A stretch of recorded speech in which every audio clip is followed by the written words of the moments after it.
Password Wi-Fi.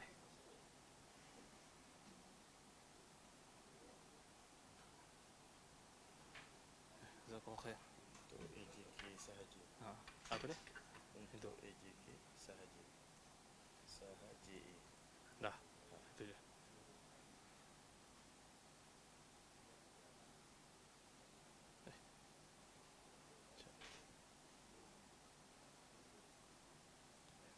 Kerana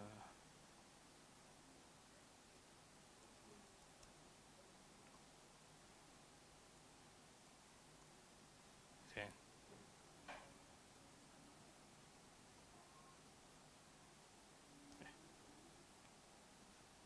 Macam mana? Penuh Biasa.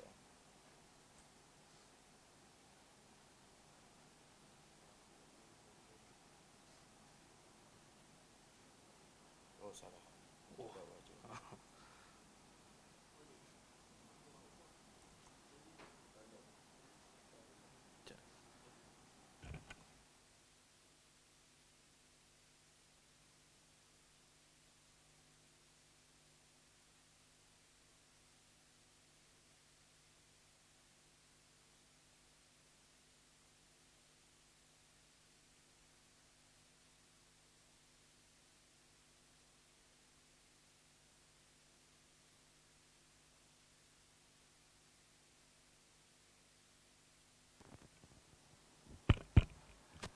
Baik, bismillahirrahmanirrahim.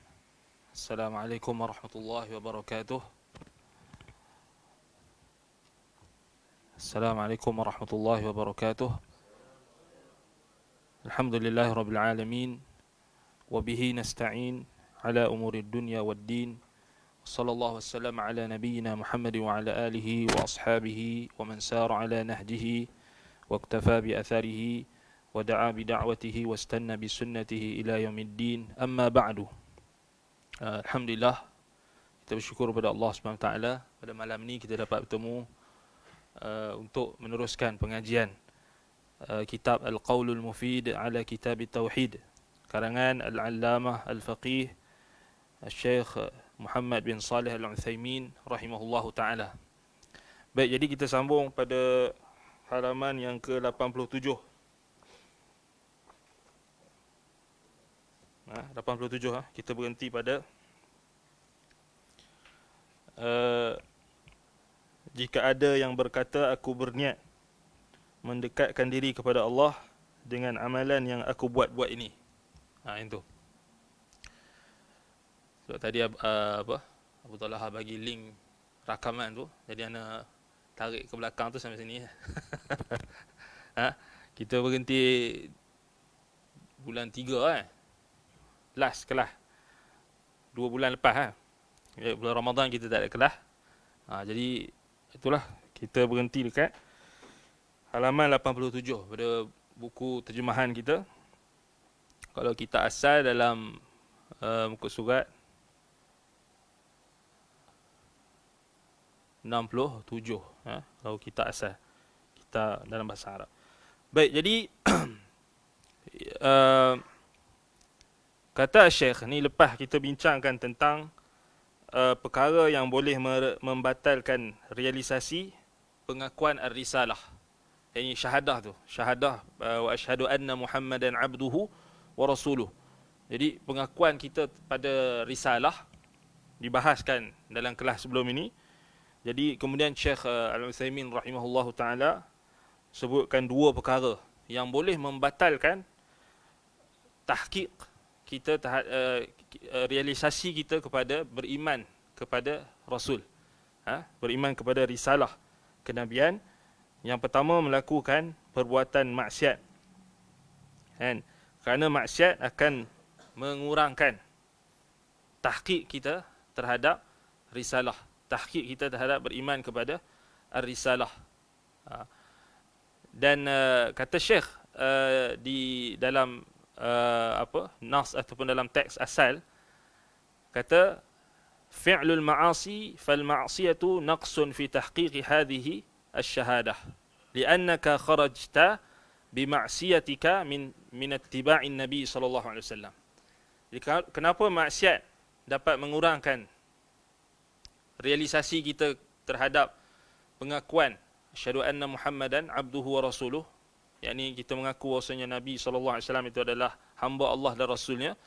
Kerana dengan pelakuan maksiat itu, seseorang yang melakukan maksiat itu, dia telah terkeluar daripada ataupun menyimpang, menyimpang daripada jalan Nabi ataupun menyimpang daripada mengikuti Nabi SAW. Tetapi kita dah tambih sebelum ni kan, buat maksiat sahaja tidak menyebabkan pelakunya terus kufur ataupun terus menyimpang secara total daripada ittiba' ataupun daripada sunnah. Tetapi dia hanya mengurangkan. Tapi bila kita mengurangkan itu, maknanya ada keadaan yang tertentu mungkin boleh sampai tahap dia terkeluar daripada Islam dan sebagainya. Dan itu ada perbahasannya yang kita dah sentuh contoh-contoh sebelum ini. Macam contoh orang yang menghalalkan maksiat. Contoh kan, orang yang menghalalkan perkara-perkara yang sudah maklum minad din bid-darurah, seperti perkara yang diharamkan dalam Islam secara maklum bid-din minad din bid-darurah, maknanya semua orang tahu. Contohnya macam arak itu haram, tiba-tiba ada orang tu dia kata halal, jadi dia boleh jatuh kafir, dia boleh terkeluar daripada Islam. Sepakat semua orang Islam tahu zina itu haram, tiba-tiba ada orang yang mengaku dia Islam, dia kata zina itu halal, maka apa hukumnya? Kafir. Sebab kita kata dia ada bentuk, kita kata tambahan daripada pelakuan maksiat. Bukan setakat dia buat maksiat, tapi dia menghalalkan maksiat. Itu kita kata perbahasan dia, kita akan perincikan lagi nanti insya-Allah. Baik, yang kedua yang dapat membatalkan realisasi pengakuan risalah adalah, kata Syekh, al-ibtida' fid din ma laysa minhu. Yang ni kita berhenti sebelum ni. Melakukan perbuatan bid'ah dalam agama. Al-ibtida' fid din ma laysa minhu. Membuat bid'ah-bid'ah dalam agama yang bukan ada bahagian darinya, yang tiada asal, tiada sandaran dan tiada keizinan daripada syariat. Maka perbuatan ibtida' fid din ma laysa minhu, melakukan bid'ah ataupun membuat bid'ah dalam agama, naqsun fi tahqiqi hadhihi syahadah, dapat mengurangkan realisasi pengakuan, yakni risalah. Li'annaka taqarrabta ila Allah bima lam yashra'hu Allah. Kerana engkau telah kalau engkau melakukan hal tersebut, maka engkau telah mendekatkan diri kepada Allah dengan ajaran yang tidak disyariatkan oleh Allah dan tidak ditunjukkan oleh Rasulnya. Wal ibtida'u fid din fil haqiqah min al-istihza'i billah li'annaka taqarrabta ilaihi bi syai'in lam yashra'hu. Ini kita bagi contoh sebelum ni kan. Membuat bid'ah dalam agama pada hakikatnya merupakan bentuk istihza', maknanya cemuhan terhadap Allah, kerana anda mendekatkan diri kepadanya dengan sesuatu yang tidak disyariatkannya. Baik, kemudian barulah kita sambung sini. Kita berhenti dekat situ kan. Qila lahu, jika ada yang berkata kepadanya. Maknanya ni dalam bentuk soal jawab atau dalam bentuk iskal. Fa in qala qailun, jika ada orang yang berkata, jika ada orang mai jumpa kita ataupun orang kita bertemu dengan dia ataupun orang tu tanya kita, dia kata ana nawaitu at-taqarruba ila Allah bihadzal amal. Dia kata aku berniat mendekatkan diri kepada Allah dengan amalan yang aku buat ini. Ini maknanya niat dia baik, dia kata. Dia buat benda bid'ah. And kemudian dia kata nawaitu at-taqarrub ila Allah bihadzal amal. Ana nawaitu at-taqarrub ila Allah bihadzal amal. Aku berniat untuk mendekatkan diri Allah, mendekatkan diri aku kepada Allah dengan amalan ini. Yalah, tak ada orang yang buat benda yang kita kata bid'ah ni, memanglah kita kata memang semua orang buat orang yang buat bid'ah ni majoritinya memang dia niat baiklah. Kan? Sebab tu kita kata dia takkan ada orang yang, bahkan bukan kata bid'ah saja, orang yang jahil, kalau dia buat benda yang dia jahil, kan, dia jahil akan hukumnya, boleh ke, harus ke, halal ke, haram ke, tapi tak ada yang niatnya buruk, semuanya niat baik. Ada orang dia mencuri, dia kata saya mencuri tapi niat saya baik. Maknanya merompak pun niat baik. Bohong pun ada orang kata saya scam orang, niat saya baik. Kan? Tipu orang pun niat baik. Semua orang kita kata kalau kita nak kira macam tu, niat baik ni semua benda lah. Saya niat baik, semua niat baik kan. Tapi kat sini soalan dia, fa in qala qailun ana nawaitu taqarrub ila Allah bi hadzal amal. Sebab bid'ah ni dia ada bentuk persamaan dengan ibadat. Dia ada persamaan dengan perkara amalan-amalan yang ditunjukkan oleh syariat. Sebab itu dia kita kata agak keliru. Ramai orang akan keliru. Kan? Jadi Syekh katakan di sini, kalau orang itu ditanya, aku berniat mendekatkan diri kepada Allah dengan amalan yang aku buat ini. Bihadzal amal. Qila lahu. Maka dikatakan, dijawab kepadanya, anta akhta'ta at-tariq fata'dhuru ala niyatika. Makna jawapan dia apa? Maka kata Syekh, dikatakan kepadanya, anda salah jalan. Niat anda apa dia? Kata kat sini, fata'dhuru ala niyatik. Maka engkau diberikan keuzuran pada niatmu. Maknanya niat kamu tu, niat dia tu kita tak petikaikan. Kan? Niat dia baik tu kita tak petikaikan. Niat anda bisa dimaklumi, maknanya boleh dimaklumi. Maknanya niat kamu tu tak ada siapa pertikaikan niat kamu. Kan?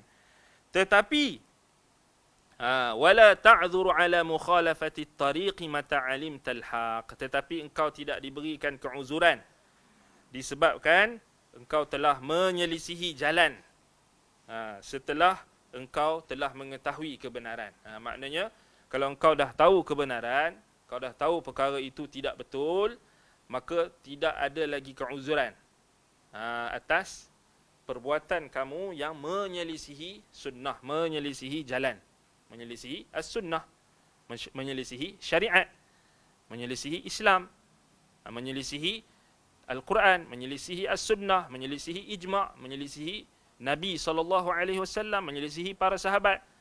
Maka itu tidak lagi diberi keuzuran. Maknanya ini kan, ini kita kata jelas kepada kita. Maknanya memang tak ada siapa mempertikai orang yang buat benda yang reka cipta dalam agama, muhdatsatil umur, perkara-perkara yang baharu di dalam agama, yang disandarkan kepada agama, yang menyerupai agama, sebagaimana yang ditakrifkan oleh al-Imam Asy-Syatibi rahimahullahu taala tentang bid'ah, kan? Maknanya apa? Dia menyerupai agama, kan? Dan dia ada persamaan dengan apa kita kata amalan yang dibenarkan oleh agama, kan? Jadi sebab itulah ramai orang dia menyangka perkara yang bid'ah itu adalah perkara yang benar atau perkara yang baik, dan ditambahkan lagi dengan niat yang baik tadi, niat yang baik tadi. Tetapi jelas kepada kita di sini, kita tidak mempertikaikan niat orang yang buat bid'ah itu. Tidak ada orang yang mempertikaikan niat orang yang buat bid'ah. Memang semua niat baik.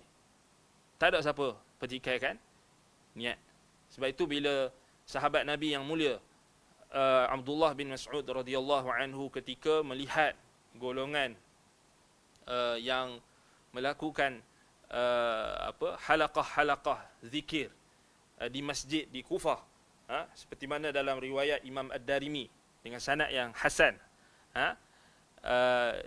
Abdullah bin Mas'ud radhiyallahu anhu tidak mempertikaikan niat mereka.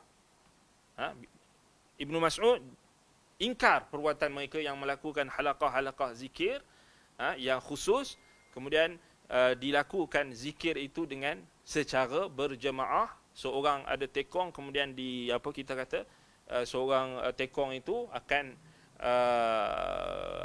memerintahkan agar bertakbir, maka mereka pun bertakbir 100 kali. Bertasbih, maka bertasbih beratus kali.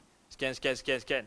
Abdullah bin Mas'ud radhiyallahu anhu mengingkari perbuatan itu, kemudian dijawab oleh kelompok yang diingkari perbuatan mereka itu oleh sahabat Nabi yang mulia Abdullah bin Mas'ud radhiyallahu anhu. Mereka kata, kami tak buat ini melainkan niat kami baik. Niat kami baik. Abdullah bin Mas'ud radhiyallahu anhu tak petikai niat dia. Abdullah bin Mas'ud jawab apa? Fakam min muridin lil khair lan yusibahu.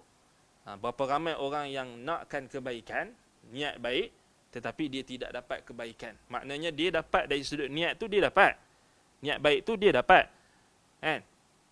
Tetapi satu lagi, jalan kebenaran. Fakam min muridin lil khair lan yusibah. Isabah maknanya menepati kebenaran itu dia tak dapat. Menepati kebenaran tu tak dapat. Niat baik semua orang ada. Orang Islam ni kita percaya, kita yakin insya-Allah bila dia Islam, dia Muslim, mengucapkan la ilaha illallah Muhammadur Rasulullah, salat, zakat, haji, insya-Allah semua niat baik, betul tak?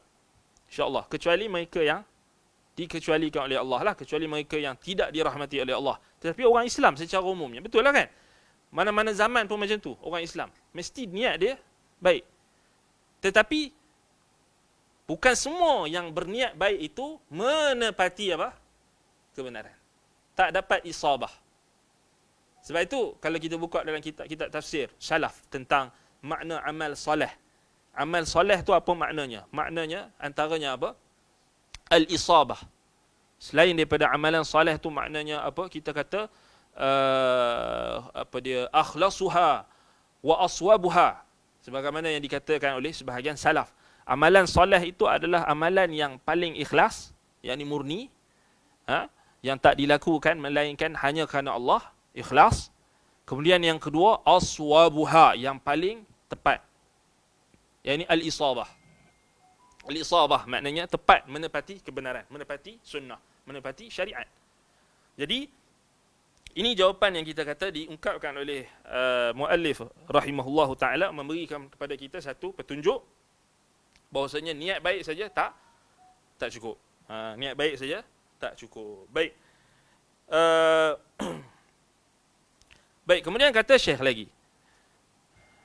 Dalam teks asal dia kata wala ta'dhuru ala mukhalafati tariq mata alimtal haq. Maknanya kalau seseorang yang melakukan perkara bid'ah itu ataupun beriktikad dengan iktikad yang bid'ah, bukan buat amal bid'ah saja. Kita kena faham, ada juga orang yang beriktikad dengan iktikad yang bid'ah. Maknanya berkeyakinan dengan keyakinan-keyakinan yang bid'ah. Seperti kita kata bid'ah dalam akidah lah.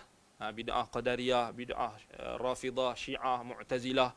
Itu yang kita kata bukan bid'ah itu bukan terbatas pada amalan. Bahkan ada juga bid'ah-bid'ah yang berbentuk pemikiran. Bid'ah-bid'ah yang berbentuk akidah. Keyakinan wahdatul wujud, kesatuan Tuhan di dalam alam. Alam itu adalah Tuhan. Ta'lihul kaun, menuhankan alam. Itu adalah bid'ah dalam akidah. Bid'ah dalam akidah. Maka itu juga termasuk. Bukan kata amalan saja. Bahkan akidah.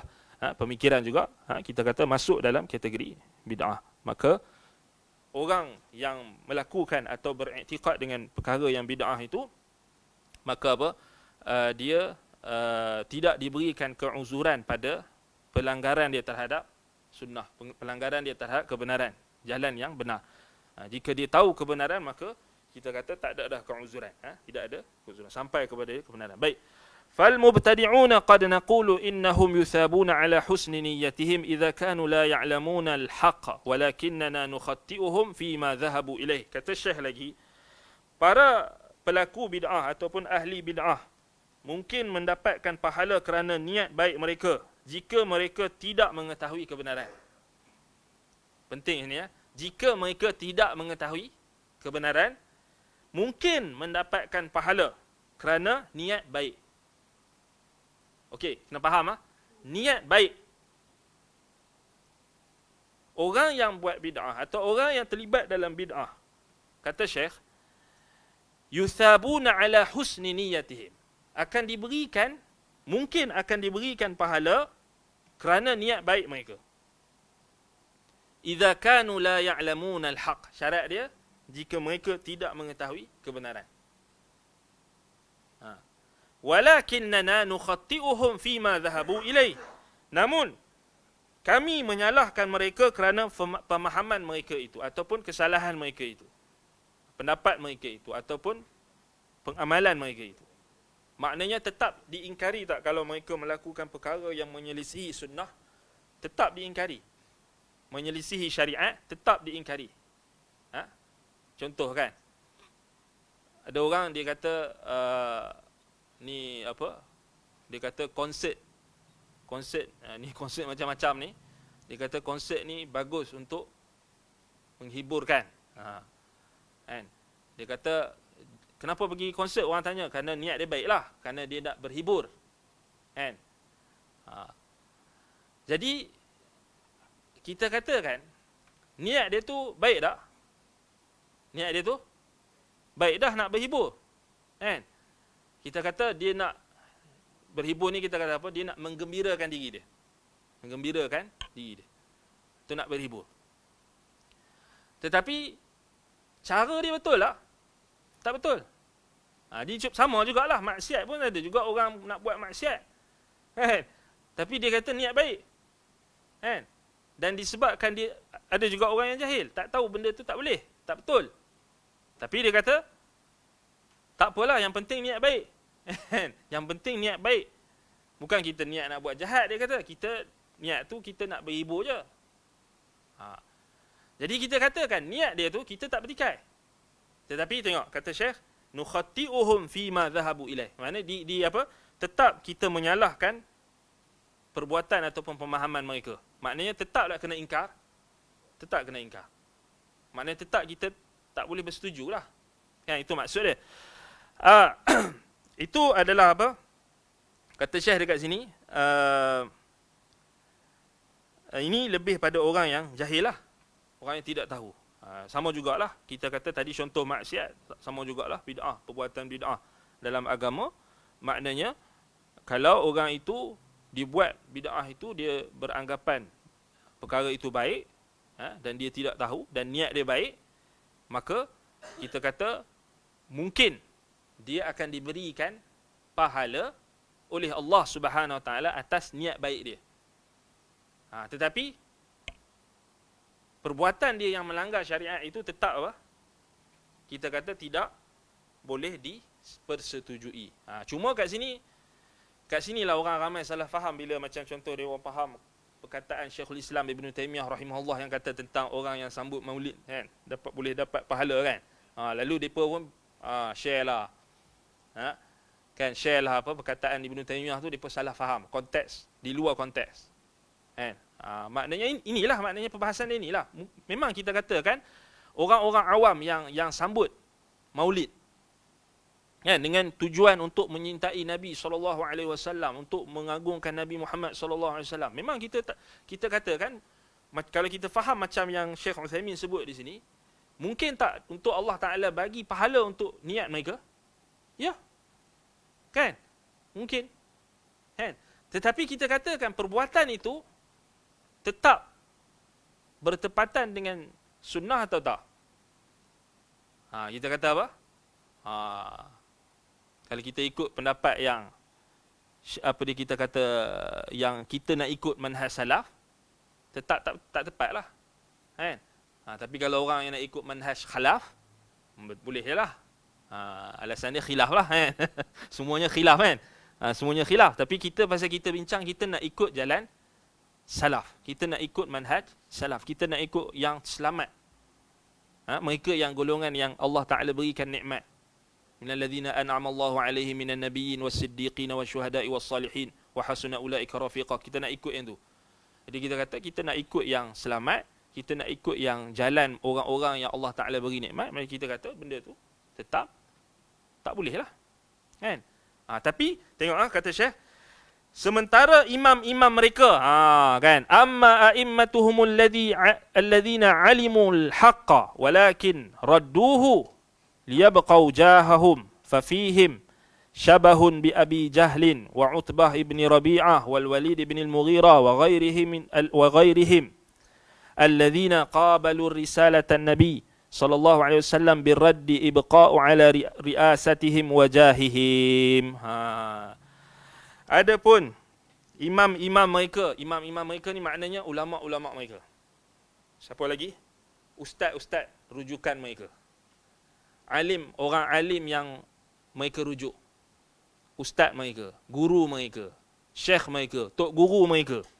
Orang awam tadi. Yang mengetahui kebenaran namun menolaknya demi mempertahankan kedudukan. Dia tahu dah benda tu tak betul. Tapi dia kata apa? Alah aku kata benda ni tak betul lagi. Orang tak jemput aku dah. Masjid tak jemput dah. Kan? Masjid tak jemput dah. Kecuali dia kata kecuali aku kena pergi masjid belah utara kot. Kan? Belah sana kot kan. Kalau sini tak dapat dah. Kata surau pun habis tak dapat dah. Kalau aku berpegang dengan kebenaran tu, susah ni. Pasal ramai orang kata betul. Kan? Majoriti kata betul.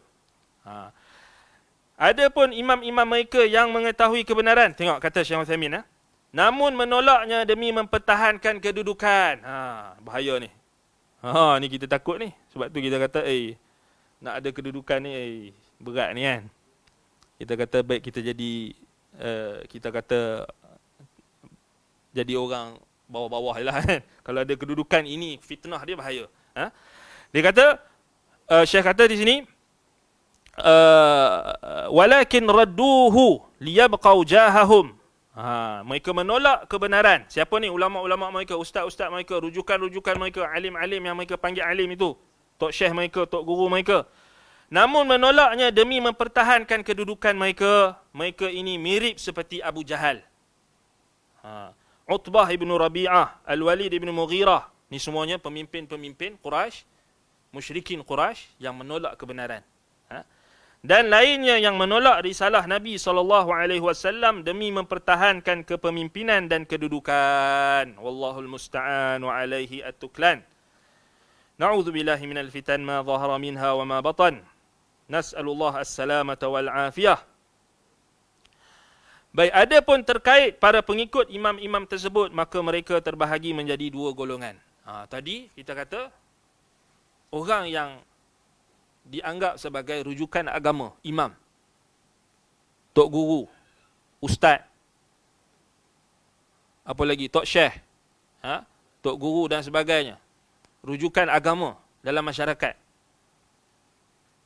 Kalau mereka tahu kebenaran, mereka tolak kebenaran tu kerana nak jaga kedudukan, kerana nak jaga periuk nasi, kerana nak jaga sekian banyak orang sekarang ni kan.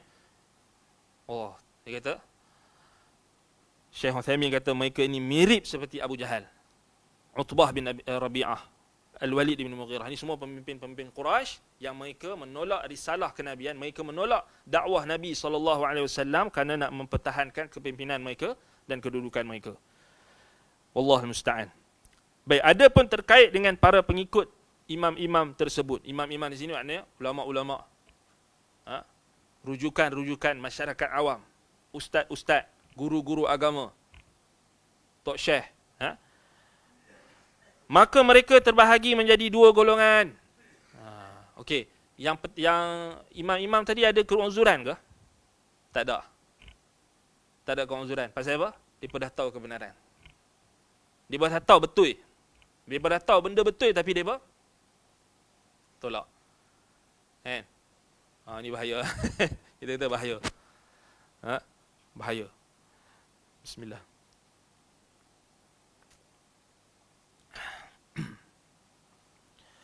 Baik.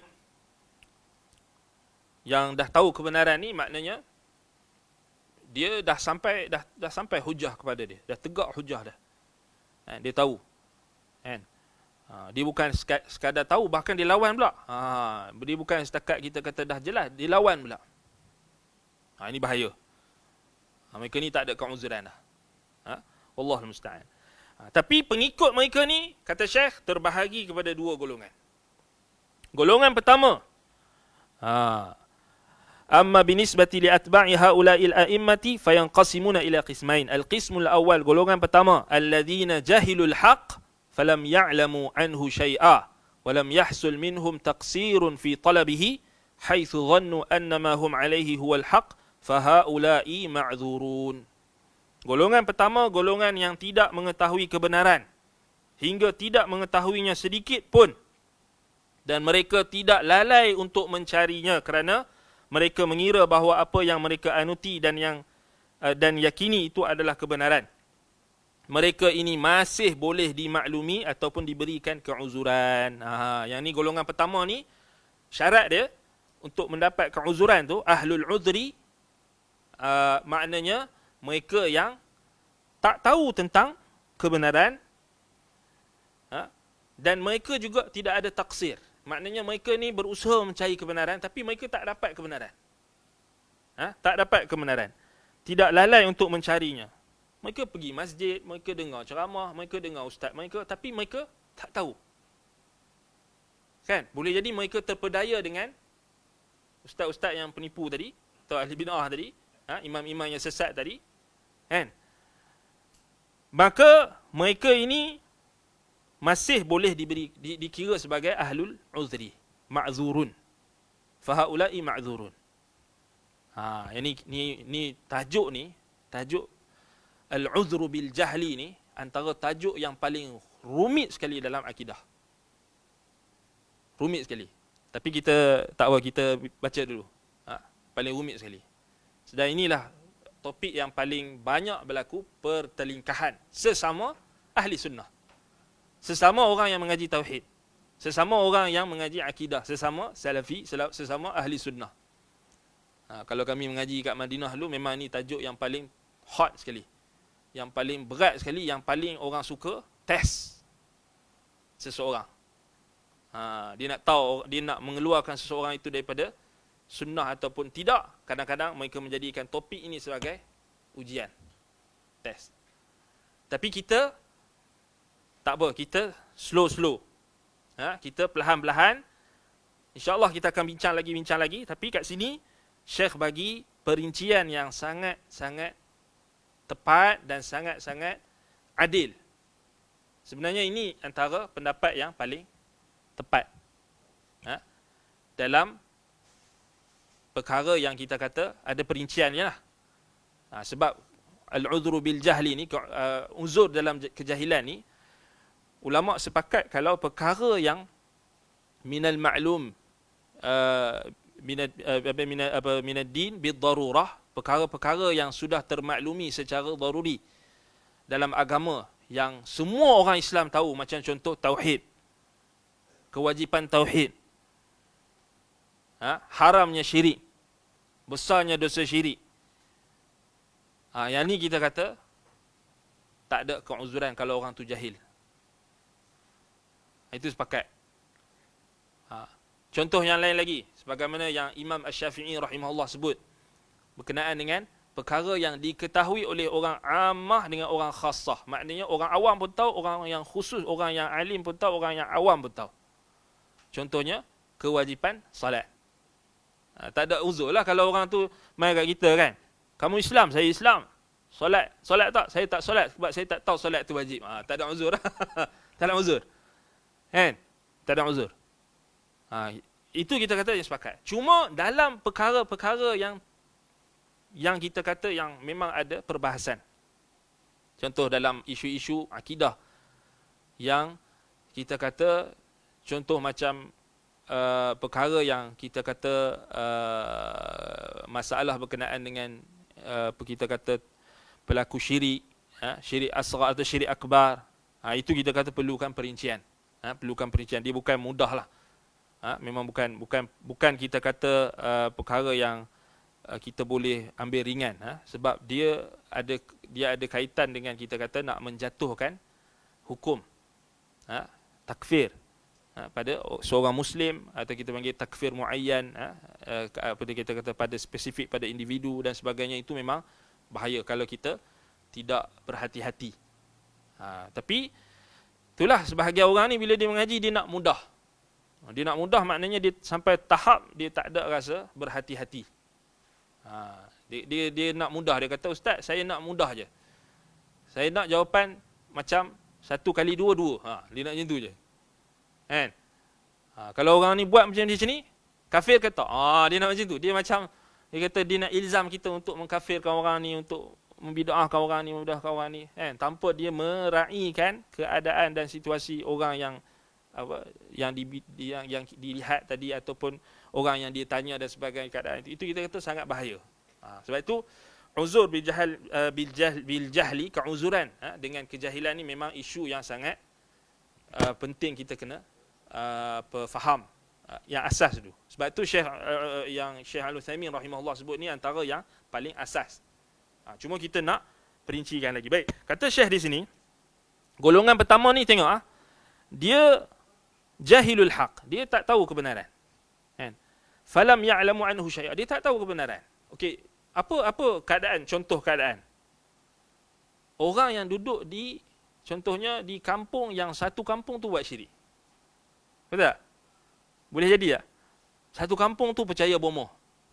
Contoh. Satu kampung tu. Tok Imam tu pun bomoh juga. Kata kan? Bilal tu pun bomoh juga. Kan? Contoh. Tok siap masjid tu pun dukun juga. Contoh. Atau kita kata percaya benda-benda syirik. Ataupun ada terlibat dalam perkara-perkara syirik. Kemudian orang awam dekat kampung tu, kita kata apa? Beranggapan apa yang ditunjukkan oleh imam-imam mereka, ya imam, Tok Imam dia, Tok Bilal dia, Tok Siak dia, benar. Boleh tak benda tu berlaku? Boleh. Kan? Tak mustahil. Bahkan dalam catatan sejarah, punya banyak. Kalau kita buka dalam buku-buku yang mengumpulkan manuskrip-manuskrip lama Melayu kan, biasalah kita kata ada orang yang apa dia mereka yang apa kita kata yang apa menggunakan tangkal, Tok Bilal guna tangkal, percaya dengan kita kata percaya dengan apa ramalan-ramalan, azimat-azimat tertentu dan sebagainya dulu-dululah. Sekarang ni makin kurang lah, alhamdulillah, sebab adanya teknologi dan sebagainya, tapi dulu-dulu kan. Tapi boleh tak ada lagi situasi tersebut? Tak mustahil. Boleh berlaku. Kan? Baik. Contoh kan, yang jahilkan kebenaran, yang tak tahu kebenaran, tak tahu tentang kebenaran tu sikit pun. Walam yahsul minhum taqsirun fi talabihi. Dan mereka tidak lalai dalam mencari kebenaran. Maknanya mereka orang yang bukan tak ada usaha untuk cari kebenaran. Mereka pergi ke masjid, mereka pergi ke surau, mereka belajar daripada guru-guru mereka dan sebagainya. Mereka bukan tak ada usaha. Mereka ada usaha. Tetapi mereka menyangka apa yang mereka pegang itu adalah kebenaran. Maka orang macam ni dia ma'zur. Dia diberikan keuzuran. Kan? Dia diberikan keuzuran. Baik. Al-qismu tsani. Cuma kalau kita perincikan lagi macam zaman sekarang, dah ada media sosial, dah ada media-media baru ni kan, semua orang pakai ada telefon. Kan? Dan tak ada orang yang kita kata tak ada akses internet. Ini agak-agak susah lah. Kita nak kata ada keuzuran tu kan, agak susah lah. Cuma dia mungkin kita kata dia masuk dalam kategori dia menyangka kebenaran. Dia menyangka perkara tersebut kebenaran pasal dia tengok, ialah dia circle dia pun semua orang macam tu juga. Kan? Mungkinlah ada yang orang-orang yang di sekeliling dia itu apa kita kata yang mungkin cuba untuk menyampaikan kebenaran dan sebagainya tapi tak sampai, ataupun kita kata sedikit, contoh kan, sedikit dan tak sampai kepada dia, contoh. Baik, itu mungkin boleh masuk dalam kategori itu kan. Tapi itulah diperincikan lagi kan, sebagai ulama yang tak terima pandangan seperti ini, mereka kata yang penting dia sampai padanya Al-Quran, sampai ada hujah. Itu lagi dahsyat lah. Maknanya kalau sampai mana-mana orang tu sampai padanya Al-Quran, sudah apa? Kira tegak hujah. Itu juga adalah pendapat sebahagian ulama.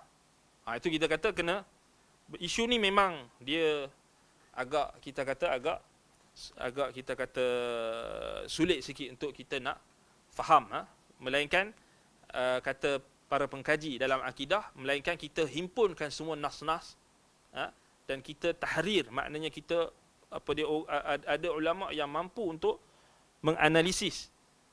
Dia sebab beza dia, sebab kenapa? Sebab beza pada melihat dalil. Dia adalah dalil-dalil terperinci dalam membahaskan tentang keuzuran ni. Maknanya al-uzru bil jahli, khususnya dalam masalah akidah. Sebab itu benda ni memang perkara ni memang perlu kita kata, kita faham dengan betul. Baik, ni tak apa. Yang ni kita baca dulu yang ni. Kerana nanti kita akan masuk dalam bab yang kemudian nanti pun kita akan masuk lagi. Akan disentuh lagi oleh Syekh dengan lebih terperinci. Baik. Al-qismu tsani, bahagian yang kedua ataupun golongan yang kedua. Man alimul haq walakinnahum radduhu ta'assuban li a'immatihim. Fahaula'i la ya'dzurun.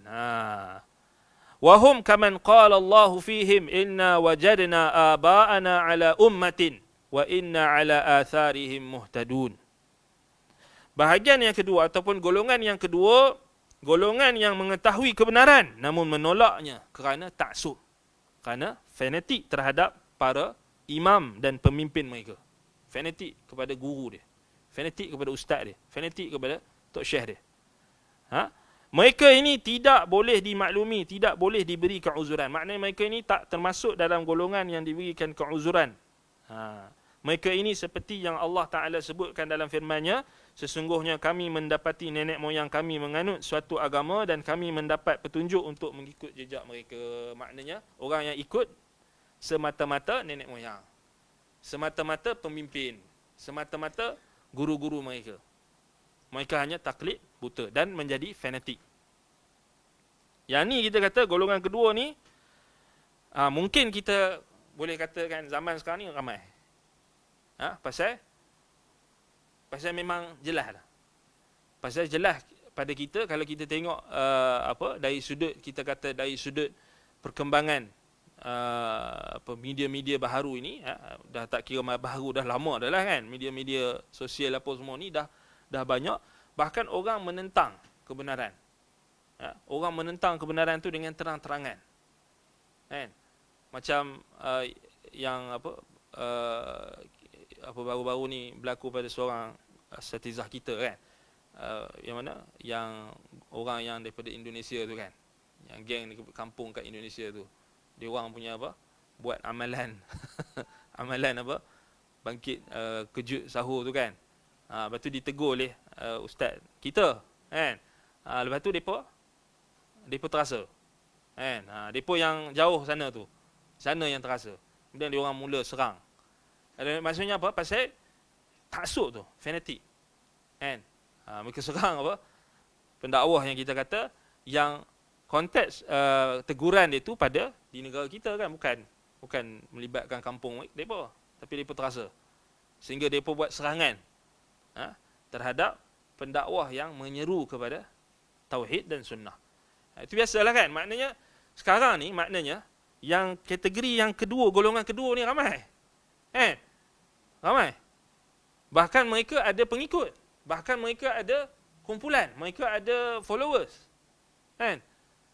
Yang bomohnya, yang dukunnya, yang pawangnya, uskunnya, usmohnya, ustaz kan, pun sekarang ni aktif. Siap buat Facebook live. Kan? Dia buat Dia buat upacara-upacara tu, siap buat Facebook live.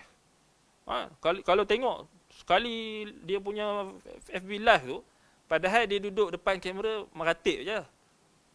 Pegang pijit tasbih kan. Sekali tu view puluh-puluh K. Kan? Kalau kita buat kuliah kita ni tak ada sampai puluh-puluh K. Kadang-kadang ratus-ratus je. Kan? Maknanya apa? Dalam kategori yang kedua ni, orang ramai suka benda yang kita kata batil. Dan mereka menyangka mereka berada di atas kebenaran dan mereka memberikan alasan ini adalah apa yang nenek moyang kita buat. Ini dah kebiasaan. Betul tak? Kan? Siapa lawan, siapa tegur, Wahabi. Habis kan? Habislah Wahabi lah. Siapa tegur sikit je habis. Kan? Wahabi lah, Pak Wahab lah apa. Baik, itu kita kata realiti dia. Realiti yang kita hadapi. Golongan kedua ni yang kita kata ramai lah. Yang ramai. Cuma kita tak nafikan juga ada jenis golongan yang pertama. Sebab kita kena faham, golongan yang pertama ni termasuk tak orang yang dia memang tak tahu tentang kebenaran. Tapi dia ada usaha untuk mencari kebenaran. Tetapi dia tak jumpa kebenaran. Maknanya sama ada dia berada dalam kelompok yang kita kata tak sampai kepadanya kebenaran, ataupun dia menyangka rujukan-rujukan dia, ustaz-ustaz yang dia pelajari, ambil ilmu, guru-guru dia itu adalah membawa kebenaran. Dan itu kita tak boleh nafikan. Dalam konteks dalam keadaan itu kita tak boleh nafikan. Sebab itu kita dua golongan ni, golongan yang pertama ni lah yang kita katakan menjadi sasaran dakwah, mad'u. Betul tak? Maknanya orang yang kita kata mencari kebenaran, orang yang nakkan kebenaran. Kan? Berbanding beza dengan golongan yang kedua ni yang dah kena fanatiknya, taksubnya, ni agak susah. Kan?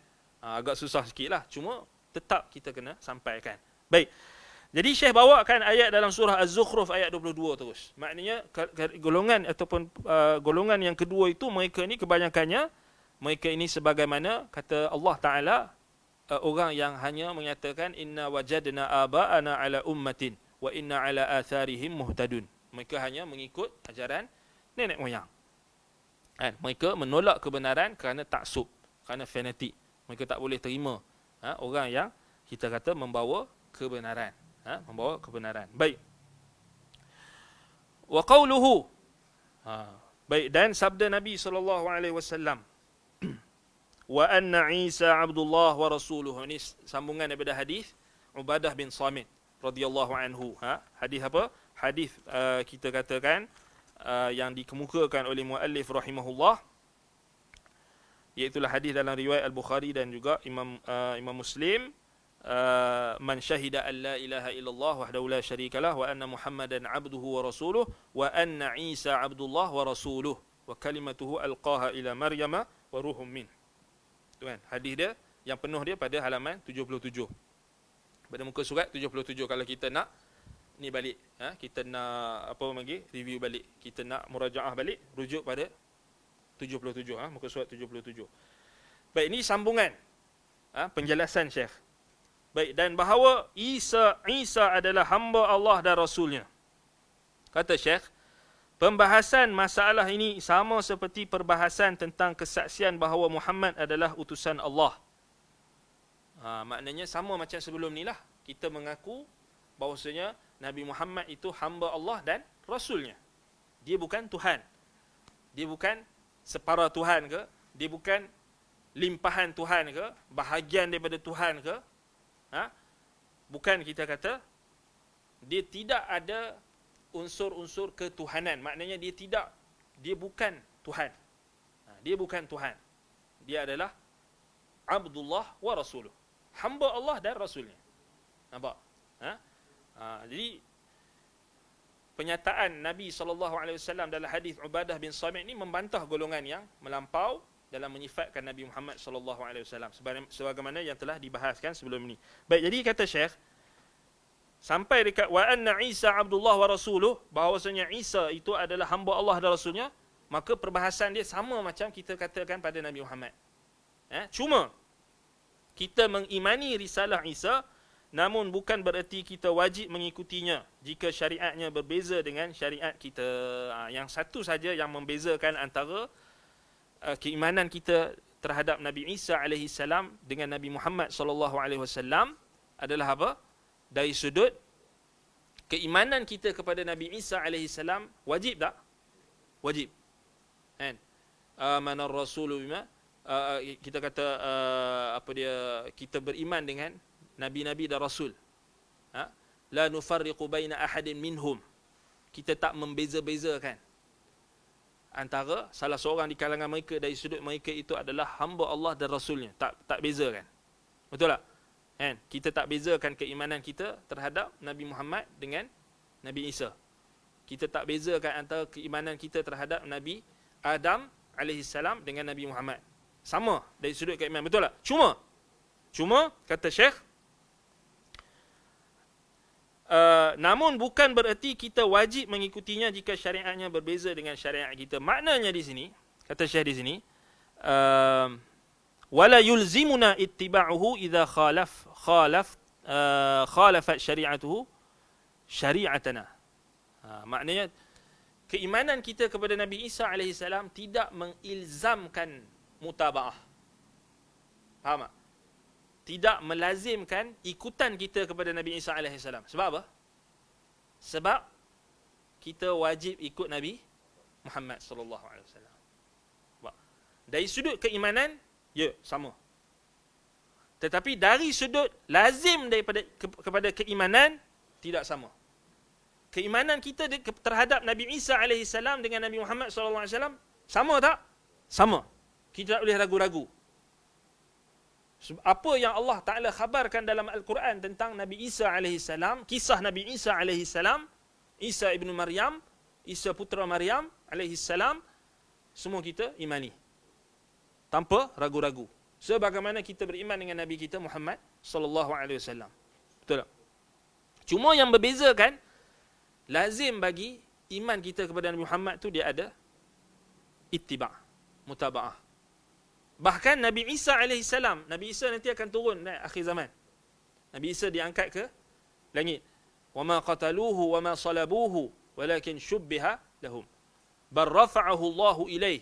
Allah Ta'ala kata, orang Yahudi mereka dakwa mereka bunuh Nabi Isa. Kan?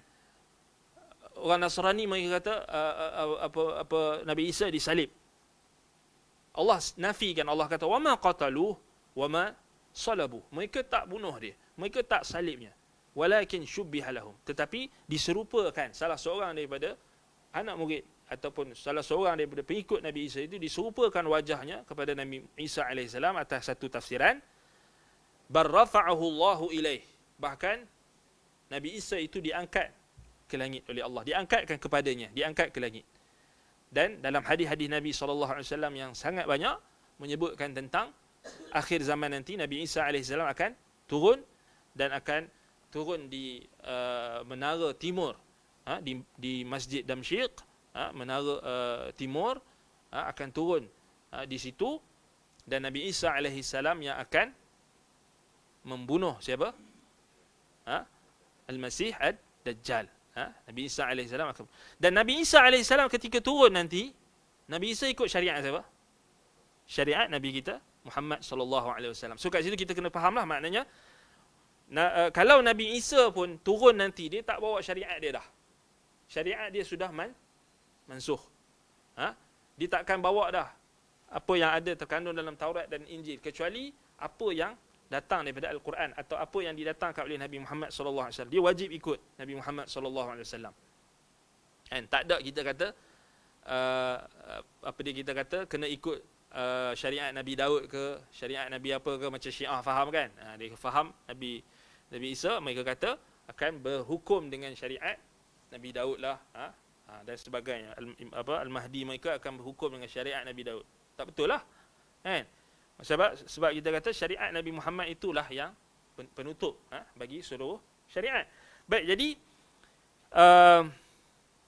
wala yulzimuna ittiba'uhu idza khalafat syari'atuhu syari'atana. Jadi tak melazimkan kita untuk ikut Nabi Isa AS jika syariatnya itu menyelisihi syariat kita.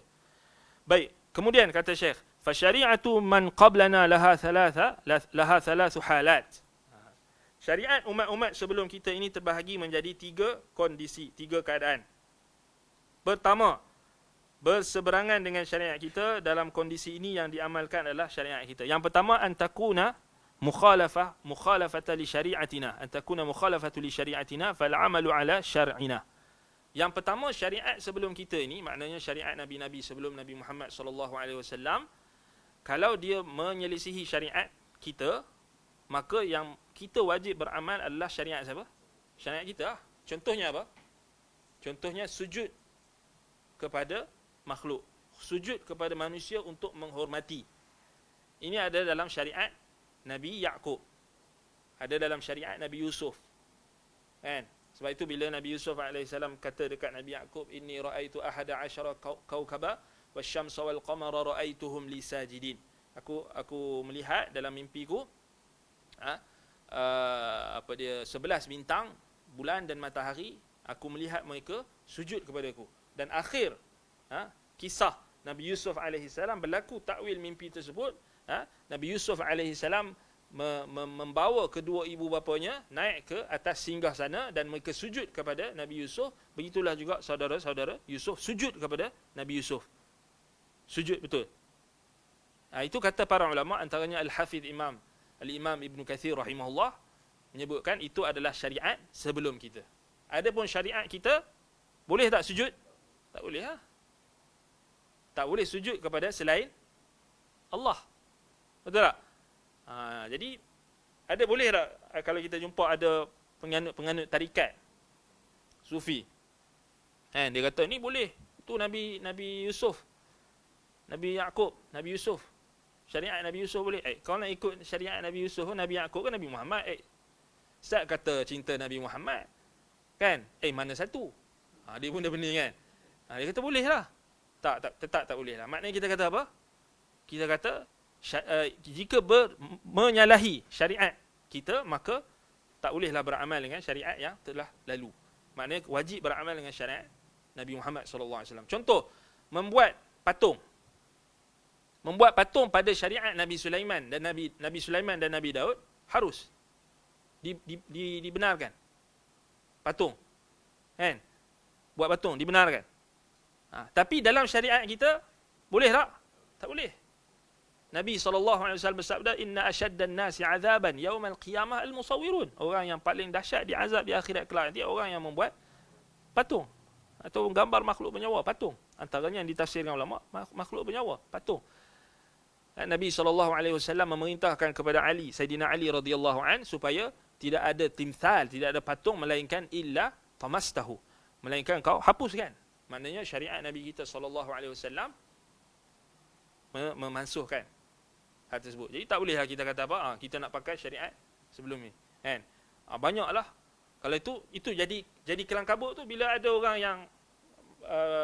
yang tak faham, maka dia pun kata tengok syariat Nabi Adam. Dia kata syariat Nabi Adam boleh kahwin adik-beradik. Jenuh tu. Kan? Itu masalahnya. Sebab itu kita kata yang menjadi pemutus adalah syariat Nabi Muhammad sallallahu alaihi wasallam. Sebab itu kadang-kadang kita tengok benda ni memanglah mungkin bagi orang yang mengaji dia faham, tapi zaman lah ni orang malas mengaji ramai. Malas mengaji tapi dialah nak ulas sekali. Paling terkehadapan menonjol untuk ulas semua isu semasa. Itu kita bimbang tu. Jadi sebab itu kita kena tahu perkara ini. Sebab itu Syekh sebutkan di sini, syariat umat-umat kita ni yang pertama tadi menyelisihi dengan syariat kita, maka dalam keadaan ini yang diamalkan adalah syariat kita. Yang kedua, sesuai dengan syariat kita. Dalam keadaan seperti ini, kita tetap mengikuti syariat kita. Kalau ada syariat Nabi sebelum kita yang menyamai syariat Nabi kita,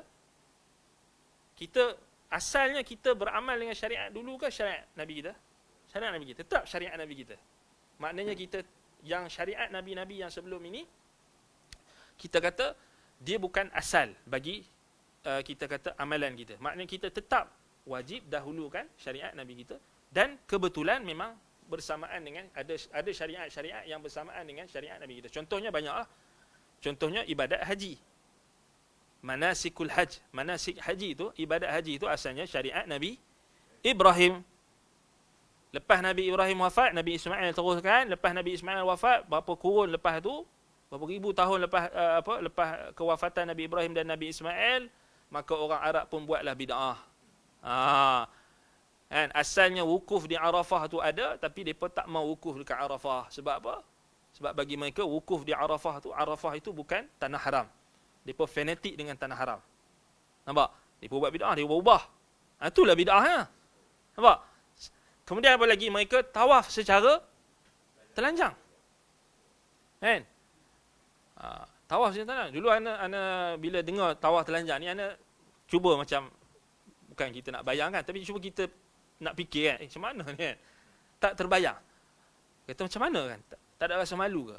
Sebenarnya, kalau kita baca dalam kitab-kitab tarikh dan sirah, walaupun kita baca tu kan, tawaf tu uryanan, tanpa pakaian, telanjang, tetapi mereka tetap menutup bahagian maluan. Itu satu qaul, satu pendapat.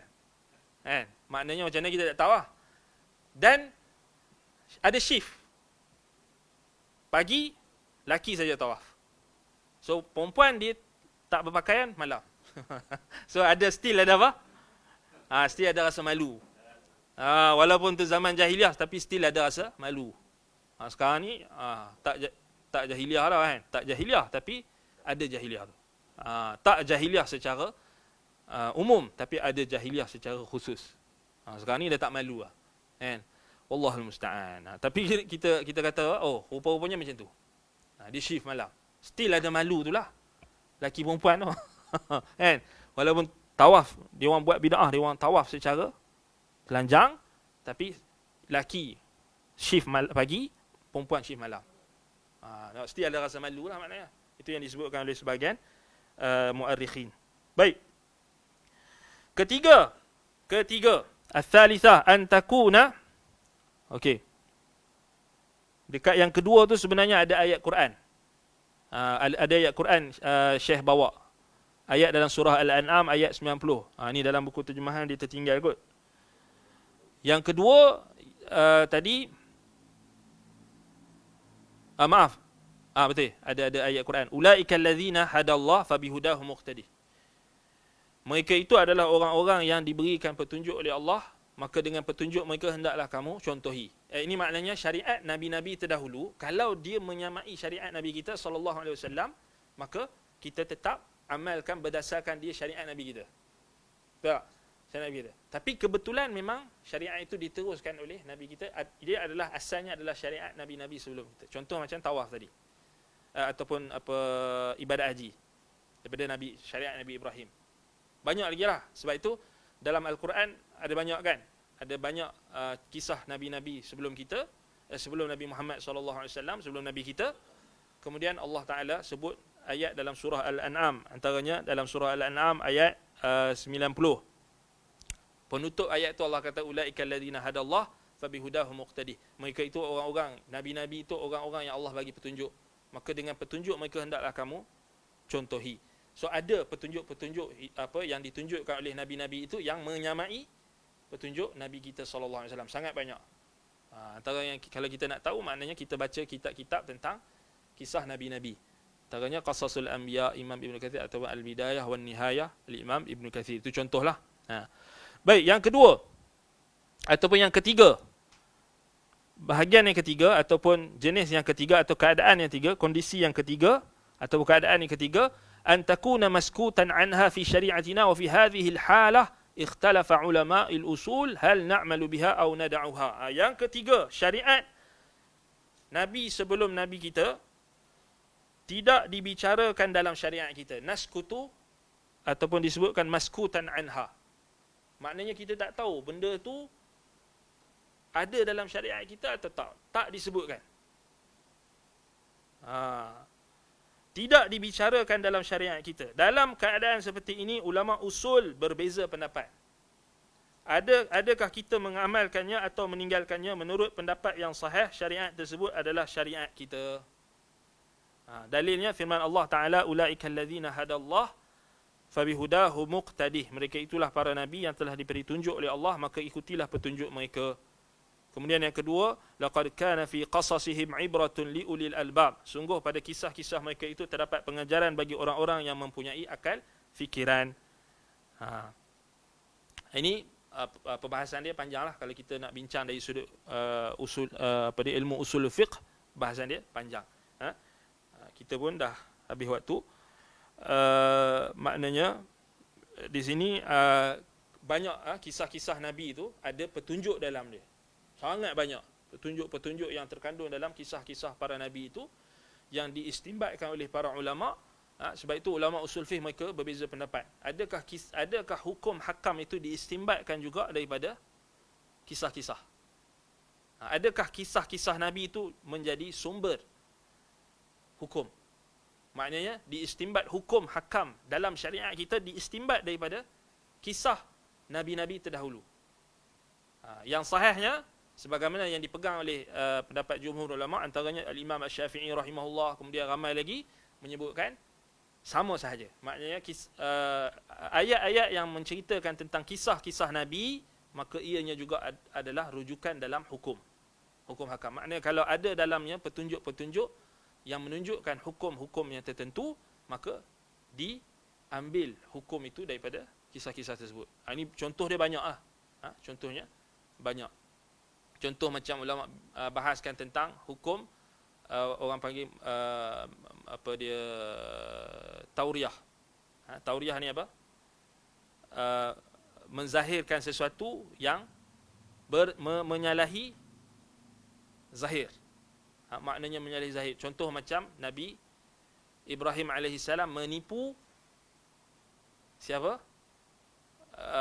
Pengikut raja yang nak memudaratkan isterinya. Kan? Tu. Jadi adakah diistimbat hukum daripada situ? Maknanya harusnya untuk kita, orang Melayu panggil tipu sunat. Kan? Maknanya ulama bahas kan? Dia tak ada lah istilah tipu sunat ni. Kalau kita ikut istilah tipu sunat tu tak betul lah.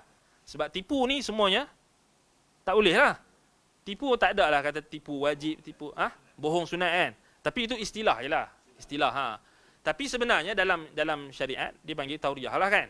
Contoh macam Nabi Ibrahim AS nak selamatkan isterinya daripada kebejatan raja yang zalim ataupun raja yang jahat itu, maka dia terpaksa untuk menipu lah. Kan? Sebenarnya ulama pun bahas lagi. Tak, sebenarnya Ibrahim tak kira menipu lah. Kan? Tapi dari sudut nak faham tu. So dia kata, sebab dalam hadis pun Nabi SAW sebut kadzib tu kan, tipu tu kan. Melainkan 3 apa yang berlaku pada Nabi Ibrahim AS. Itu contoh. Sama juga macam hilah yang dilakukan oleh Nabi Yusuf AS untuk kembalikan, untuk bertemu semula dengan Bunyamin, saudaranya yang lama tak terpisah. Kan Nabi Yusuf buat hilah kan. So ulama bincangkan tu, hukum boleh tak kita buat hilah? Kan, jadi ulama pun ambil istimbat hukum dari situ. Kalau untuk islah, untuk perbaikan, untuk memperbaiki hubungan antara dua pihak yang bertelagah, maka harus untuk buat hilah. Kan? Maka harus. Kan? Maknanya, itu ulama bahas kan. So, ada petunjuk-petunjuk dalam kisah. Kisah Nabi-Nabi itu ada petunjuk. Sebab itu Syekh Al-Utsaimin bawakan ayat dalam surah Al-An'am ayat 90. Allah Ta'ala sendiri perintahkan kepada kita untuk iqtadih. Fabihudahu muqtadih. Maknanya dengan petunjuk mereka yang aku ceritakan dalam Quran ni, maka hendaklah kamu contohi. So kat situlah kita kata ulama bahas. Ulama bahas. Sebab itu tak salah ada satu kitab yang dikarang oleh seorang ulama, dia himpunkan kisah-kisah Al-Quran yang diistimbatkan oleh ulama usul fiqh akan hukum hakam yang ada dalamnya. Memang menarik lah. Memang menarik. Maknanya selalu kalau kita selalu dengar, kalau belajar fiqh, sumber bagi istimbat hukum ni selalu orang akan faham ayat-ayat hukum lah kan. Ya ayyuhalladzina amanu kutiba alaikumusiyam. Kan?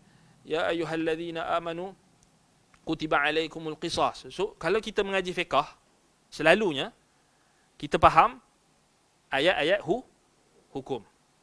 Tapi kita jarang dengar ayat-ayat dalam yang berbentuk kisah-kisah adanya hukum.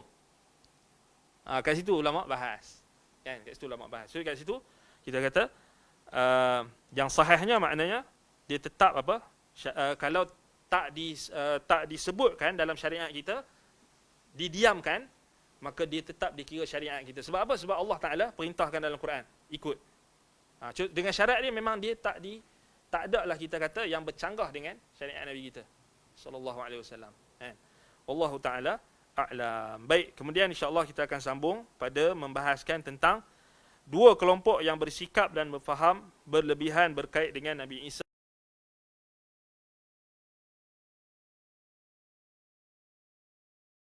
Ini kita akan sambung pada kelas akan datang lah, insya-Allah. Baik. Naktafi bihadzal qadar. Kalau ada soalan? Ada soalan yang berkait dengan kajian kita? Tak ada?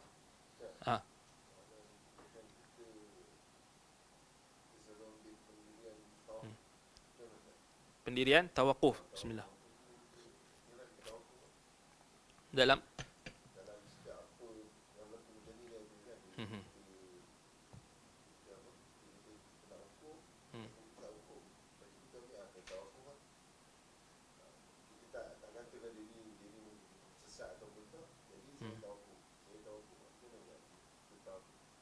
dia berkait dengan masalah kita kata nak menjatuhkan hukum pada individu ataupun mana-mana orang. Ini kita kata dia pertama sekali kita kena faham. Kita kena masukkan kategori menjatuhkan hukum pada individu tu, nak jatuh hukum individu tu, dia dalam kategori apa? Dia kalau kita bincang dalam pembahagian ilmu, dia dalam kategori apa? Ilmu fardu ain ke fardu kifayah? Fardu ain ke? Confirm bukan fardu ain. Pasal apa? Pasal hukum terhadap seseorang individu, adakah kita serahkan, contoh sekarang ni, dalam nak jatuhkan, kita faham sekarang ni nak jatuhkan seorang individu tu salah atau tak? Contoh dia buat jenayah. Boleh tak seorang yang disabitkan dengan hukum jenayah, satu rakyat Malaysia ni kena jatuh hukum kat dia? Betul tak? Seluruh jabatan netizen, seluruh rakyat Malaysia kena jatuh hukum kat dia? Ataupun dia diserahkan kepada mahkamah? Dia diserahkan kepada mahkamah. Maknanya apa? Untuk menjatuhkan hukum pada individu, dia bukan fardu ain. Dia fardu kifayah. Jadi dia bukan urusan kita. Sebenarnya tak ada pun. Maknanya tak ada pun istilah tawakuf pun. Maknanya kalau kita tak ambil tahu pun, tak ada masalah. Tak ada masalah. Min husni islamil mar'i tarkuhu ma la ya'ni. Kata Nabi SAW, termasuk kebaikan Islam seseorang, meninggalkan sesuatu yang bukan urusan dia. Nak jatuh hukum kat orang ni bukan urusan semua orang. Betul tak? Kan? Tiba-tiba, apa pendapat sekian? Apa pendapat kamu tentang ni? Apa pendapat? Kenapa pula nak kena tanya saya? Kan? Ini masalah bila golongan ghulatul tahzir. Mereka tak faham isu ni. Ghulatul tahzir ni kita selalu sebut kan, orang yang melampau dalam mentahzir. Sampai dia pergi kat mana-mana, dia akan test. Apa pendapat kamu tentang fulan? Apa pendapat kamu tentang fulan? Apa pendapat kamu tentang orang ni? Apa pendapat kamu tentang kamu ni? Kalau kamu tawakuf, maknanya kamu sekian. Kamu tak sokong aku. Kamu bukan geng aku gini. Jadi gitu. Tak betul. Memang tak ada isu tawakuf. Maksud, memang tak ada isu kita kata perlu tawakuf atau tak. Tak. Memang kalau bukan urusan kita, maknanya kita tinggalkan. Betul tak? Adakah kita diperintahkan untuk semua orang untuk menghukum, menjatuhkan hukum? Tak juga kan? Contoh macam kes jenayah. Tak juga. Kan? Cuma dalam perkara yang berkaitan dengan kita, contoh perkara yang berkaitan dengan kita kata urusan agama, maknanya kita bersikap bukanlah tidak ambil tahu langsung. Maknanya kita ambil tahu. Contohnya sahabat-sahabat kita bagi tahu tentang orang yang rajin menyebarkan hadis palsu, contoh. Orang yang menyebarkan kesyirikan, orang yang buat benda-benda yang tahyul, khurafat dan sebagainya. Dia bagi tahu untuk memberi amaran. Itu tidak kira kita kata menghukum kan, tapi itu dikira sebagai memberi amaran. Itu kita kata tahzir tu. Kan? Tahzir. Tapi kita nak sibukkan diri dengan orang tu, individu. Kita nak tanya pula orang, apa pendapat kamu tentang ni, apa pendapat kamu tentang ni, orang apa pendapat. Tak boleh ya. Maknanya buang masa. Kan? Min husni islamil mar'i tarkuhu ma la ya'ni. Sebab itu kalau nak bantah pun sekadarnya lah. Kalau kata orang tu dia buat benda yang tak betul dan sebagainya, okey, bantah benda yang tak betul tu dan bagi amaran. Ni orang ni dia buat benda-benda yang tak betul. Okey, cukup. Tak perlu sampai nak kena apa? Nak kena cari orang tu sampai cari aib dia, buka aib dia, cari pula orang-orang yang berkait dengan orang tu, keluarga dia dan sebagainya, untuk serang dan sebagainya, macam sebahagian netizen kita buat. Tak betul lah. Kan? Kadang-kadang tak betul juga. Orang tu disabitkan dengan menipu contoh. Kemudian dikaitkan dengan isteri orang tu, dikaitkan dengan anak dia. Apa kaitan dia? Tak perlulah kan? Contoh kan, kadang-kadang tu kita tengok ada orang yang dia nak bongkar tentang scammer dan sebagainya. Memanglah scammer ni semua orang bengang kan. Orang yang menipu ni kita kata tak ada orang yang suka kan. Tapi kita kena adil lah. Kalau dia disabitkan dengan penipuan apa semua, maknanya fokus pada penipuan dia lah. Tapi tak perlulah meleret-leret sampai nak kaitkan dengan keluarga dia, nak kaitkan dengan isteri dia, anak dia yang tak ada kaitan pun kan. Itu kadang-kadang orang kita ni dia melampau. Dia melampaui batas dalam mengkritik. Tak ada kita kata keadilan. Sama jugalah macam kita kata isu-isu kita nak hukum orang kan. Apa manfaat? Apa adakah dia fardu ain ke atas kita untuk tahu, untuk hukum atas orang tu? Tidak. Kan bukan tanggungjawab kita. Bukan tanggungjawab kita. Itu tak ada isu. Cuma ulama bahaskan tentang isu berkenaan dengan fitnah yang berlaku di kalangan sahabat Nabi. Itu memang kita kena tawakuf. memang kena berhenti. Fitnah yang berlaku, perbezaan yang berlaku, fitnah yang berlaku pada sahabat Nabi ni, pada zaman sahabat Nabi berlaku khilaf yang dahsyat di antara sahabat Nabi. Kat situ memang tawakuf.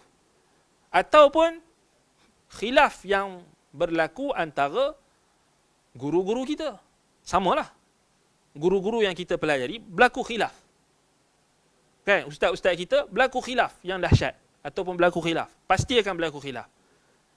Jadi sama juga kita kena ambil pendekatan yang bukan kita kata tak ada pendirian, tapi pendirian kita itu adalah untuk selamat. Untuk selamat. Dan sebagaimana sebahagian sahabat mereka menjauhi fitan. I'tizal fitan. Zaman fitnah kan. Zaman mereka tu dah berlaku fitnah yang dahsyat. So dia orang tak berpihak pada mana-mana pihak. Mereka buat hal sendiri. Sebab itu memang dalam zaman fitnah ni kita kata antara nasihat para ulama, zaman fitnah ini kita hari ni orang ni bergaduh, hari ni orang ni bergaduh, esok orang tu bergaduh, orang ni bergaduh kan. Ya, kita kena tahu siapa yang kita berada di pihak mana. Kita tahu kebenaran dan ahlinya. Orang yang kita kata kita kenal, yang menyebarkan tauhid. Orang yang kita tahu ada juhud, ada usaha dia untuk menyebarkan dakwah sunnah, untuk menyebarkan tauhid, untuk menyebarkan apa? Kita kata kebenaran. Ya, kita bersama dengan orang yang berada di atas kebenaran. Tak kira siapa dia. Kan? Siapa yang berpegang dengan kebenaran, maka kita bersama dengan dia. Tak kira pangkat dia, tak kira jawatan dia, tak kira nama dia, tak kira apa-apa. Kita bersama dengan siapa sahaja yang nak berpegang dengan kebenaran. Nak berpegang pada Quran, sunnah dan juga manhaj salafus salih. Tak kira. Tak kira siapa. Kan? Jadi kita bersama dengan kebenaran, di mana kebenaran itu berada. Bukan kita hanya melihat berdasarkan kita kata hawa nafsu kita. Orang ni geng kita, orang tu geng kita, ini bukan geng kita dan sebagainya. Bukan. Tapi kebenaran itu berada di mana? Kan? Itu. Maknanya kalau kita kalau berlaku perbezaan pendapat, kan, yang sampai tahap melakukan kezaliman terhadap mana-mana orang Islam. Apatah lagi kalau orang Islam itu adalah orang yang mempunyai kedudukan dalam agama kita. Contohnya ulama-ulama yang mu'tabar. Maknanya kat situ memang kita kata kita kena berada di atas kebenaran dan orang-orang yang membela kebenaran. Contoh macam isu berkenaan dengan orang yang mengkritik Imam Abu Hanifah dengan sengaja, dengan cara yang kita kata tidak diredai oleh mana-mana ulama yang betul-betul ulama lah, yang maknanya orang panggil menyebarkan di saat kita kena faham situasi kita sekarang ni. Orang-orang yang tak sukakan Islam ni lagi makin ramai ke atau makin sikit? Makin ramai. Orang yang anti-Islam. Orang yang liberal. Orang yang sokong LGBT. Orang yang macam-macam jenis-jenis. Yang anti-Islam. Ramai. Dan orang yang benci dengan ulama-ulama Islam pun ramai.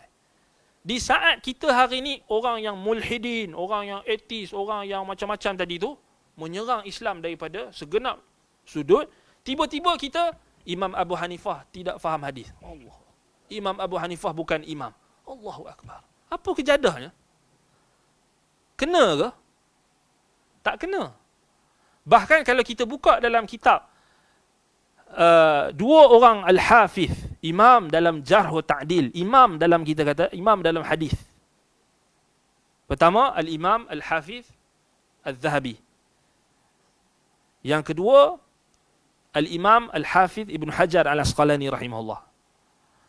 Dalam kitab mereka Lisanul Mizan dan juga dalam kitab Mizanul I'tidal. Kitab yang kita kata dijadikan rujukan utama dalam bidang jarh wa ta'dil. Cuba contohi dua sikap imam ni. Imam Az-Zahabi dengan Ibn Hajar.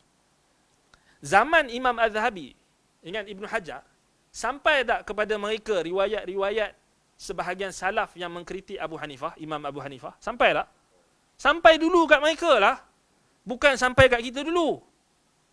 Sampai dulu dekat Imam Az-Zahabi, sampai dulu dekat Imam Ibnu Hajar, apa yang kamu baru duk tangan kamu baru duk type dekat Maktabah Syamilah tu atau internet, Google dan sebagainya, baru jumpa perkataan ulama sekian kata kat Abu Hanifah tu, sebenarnya dah ditemui oleh siapa? Imam Az-Zahabi, Ibnu Hajar. Adakah Imam Az-Zahabi dengan Ibnu Hajar? Tak ada. Bahkan dalam kitab mereka Mizanul I'tidal dengan Lisanul Mizan, Imam Abu Hanifah disebut sebagai imam yang dijadikan panutan dalam agama. Bahkan diletakkan kritikan-kritikan yang melibatkan Imam Abu Hanifah itu dibuang oleh siapa? Dua orang al-hafiz, dua orang imam ulama yang kita kata yang mahir dalam bidang jarh ta'dil, yang adil, yang insaf. Ini ulama. Sebab apa? Sebab kaedah dia, kalau seorang ulama tu kebaikan dia lebih banyak nak dibandingkan dengan kekurangan atau kesalahan dia, maka kaedah, kalau kita pegang kaedah yang disebutkan oleh Abdullah bin Mubarak ataupun Fudail bin Iyad, kalau seorang tokoh itu dia punya kebaikan dia lebih banyak daripada keburukan atau kekurangan, tidak disebut kekurangan dia. Faham tak? Tapi puak-puak yang melampau ni, dia tak tahu benda tu. Dia syok. Kini kata dia syok. Dia orang panggil syok, satu lagi orang panggil perasan. Dia perasan. Oh, tengok ni, aku jumpa perkataan ni. Dia baru jumpa. Tahu? Dia perak, orang utara panggil perak. Orang utara ke Kedah. Perak. Perak ni maknanya dia tengok ni ada ulama kritik Imam Abu Hanifah. Hebat kalau aku share. Dia jadi macam tu. Dia tak pernah jumpa. Dia jadi perak. Tengok kalau aku share kat Facebook ni, ramai ni orang kata aku hebat. Dia nak angkat diri dia lah, senang cerita. Kan? Tengok ni ustaz tu, hebat dia. Orang ramai ustaz-ustaz lain semua kata Imam Abu Hanifah ni imam. Tiba-tiba ustaz tu kata Imam Abu Hanifah ni, adakah dia imam? Persoalkan pula, hebat ustaz ni. Hebat dia. Itu kita kata orang perak. Maaflah nak terpaksa keras sikit. Pasal apa? Pasal tak i'rif qadrak. Kena sedar dirilah. Kan? Sedar diri kita ni. Maknanya ini masalahnya sebahagian orang ni, dia tidak sedar diri. Dia tak sedar diri. Ini bahaya. Sebab itu kita kalau kita tengok dua contoh tadi tu, maknanya settle lah, jelas lah. Kan? Tu nukilkan ulama-ulama macam ulama-ulama jarh ta'dil sendiri, Imam Yahya bin Ma'in, ramai lagi Imam Asy-Syafi'i, ramai lagi. Kalau nak sebut tentang pujian terhadap Imam Abu Hanifah ni sangat banyak, dan kita boleh katakan Imam Abu Hanifah ni memang dah disepakati akan imamah dia, kepimpinan dia. Tak ada siapa yang pertikaikan. Termasuklah orang yang tak suka kat dia pun. Zaman dia tu orang yang tak suka dekat dia ramai. Samalah juga macam imam-imam yang lain. Kalau kita nak cari orang yang tak suka dengan Imam Syafi'i, boleh. Boleh je kita korek balik kitab-kitab lama kan. Kita cari perkataan-perkataan yang tak suka, boleh. Bukan susah. Tapi kita akan jumpa orang yang tak betul lah. Yang kata dekat, contoh Imam Syafi'i, Imam Ahmad bin Hanbal, Imam Al-Bukhari, Imam Muslim, semua imam-imam. Kalau kerja kita nak cari hak orang cakap tak betul, orang cakap yang tak baik, semua orang ada kekurangan, betul tak? Dia kata, tu masalahnya. Orang yang perak tadi ni, dia tak tahu. Dia tak tahu mana satu prioriti zaman sekarang ni. Sekarang ni kita kata orang dah melekeh-lekehkan ulama' dan sebagainya. Tiba-tiba kita datangkan keraguan pula. Orang pertikaikan pula Imam Abu Hanifah. Tak ada masalah. Kalau kamu nak pertikaikanlah pengikut-pengikut yang menisbahkan diri mereka kepada Abu Hanifah, ataupun yang menisbahkan kepalsuan ataupun hadis-hadis yang tak betul, ataupun menisbahkan sesuatu yang tak betul kepada Imam Abu Hanifah. Itu silakan. Tapi janganlah kamu menyerang seorang tokoh yang kita kata disepakati. Dia zaman tabi'in kot, Abu Hanifah. Dan termasuk akidah ahli sunnati wal jamaah, kita tidak menyebutkan golongan yang mendahului kita dalam iman melainkan kebaikan. Ni akidah. Tak boleh, maknanya apa? Orang beriman, kita mendoakan rahmat dan keampunan bagi orang-orang yang beriman sebelum kita. walladzina yaquluna Rabbana ighfir lana dhunubana wa li ikhwanina alladhina sabaquna bil iman. Kita minta doa dekat orang yang telah lalu, sahabat Nabi, tabi'in. So Abu Hanifah ni dia kategori mana? Dia dalam kalangan tabi'in. Sebab itu kita kata tak boleh kita biar-biar. Dia esok dia melarat lah. Start Abu Hanifah, kemudian nanti dia start lagi. Kan? Tak. Sebab itu antara artikel yang terbaik yang mengarang tentang isu ni, sebenarnya isu ni dah lama. Geng-geng yang masuklah Ghulatul Tahzin ni lah di Timur Tengah, mereka suka datang bawa isu mempertikaikan Imam Abu Hanifah ni. Mereka tuduh macam-macam. Tapi antara yang tak salahnya Syekh Alwi bin Abdul Qadir As-Saqqaf, hafizahullah, musyrif laman web Durar As-Saniyah, dia ada satu artikel, boleh cari, tapi artikel dalam bahasa Arab lah. Kalau ada siapa-siapa yang rajin nak terjemah, bagus juga lah. Dia ada artikel yang berjudul Hubbu Abi Hanifah minal iman. Cintakan Abu Hanifah termasuk daripada iman. Marah puak-puak tu, puak-puak perak tu marah. Tulisan dia sangat cantik, sangat menarik dan sangat apa kita kata tepat. Dari sudut kita kata apa? Memanglah orang kita kata dah kalau di saat orang-orang yang tak betul ni makin ramai dan mereka berani menyerang maruah atau kehormatan seorang alim yang dah meninggal dunia. Dia Imam Abu Hanifah rahimahullah meninggal dunia dah. Dia apa keperluan kita nak sebut keburukan-keburukan dia? Kan? Nak dibandingkan dengan apa? Kebaikan. Jadi masalah tak tahu tadi. Kan? Tak tahu mana satu. Kan? Kita kata priority. Jadi ini masalahnya. So kalau kita kata kalau kita nak cari apa orang kata dekat ulama ni, memang banyaklah. Orang-orang sesat kata dekat ulama-ulama sunnah ni punya banyak. Kan? Sebab tu kita janganlah jadi macam orang panggil apa? Lalat lah. Dia nak hurung hak tahi. Jadi macam lebah kan. Kita ambil yang baik-baik saja. Itu kita kata orang yang perak tadi. Dia perak baru jumpa. Ataupun dia terkejut. Kan? والله تعالى أعلم بالصواب. نكتفي بهذا القدر. أقول قولي هذا وأستغفر الله لي ولكم. سبحانك اللهم وبحمدك أشهد أن لا إله إلا أنت أستغفرك وأتوب إليك. وصلى الله على محمد وعلى آله وصحبه وبارك وسلم. والحمد لله رب العالمين. والسلام عليكم ورحمة الله وبركاته.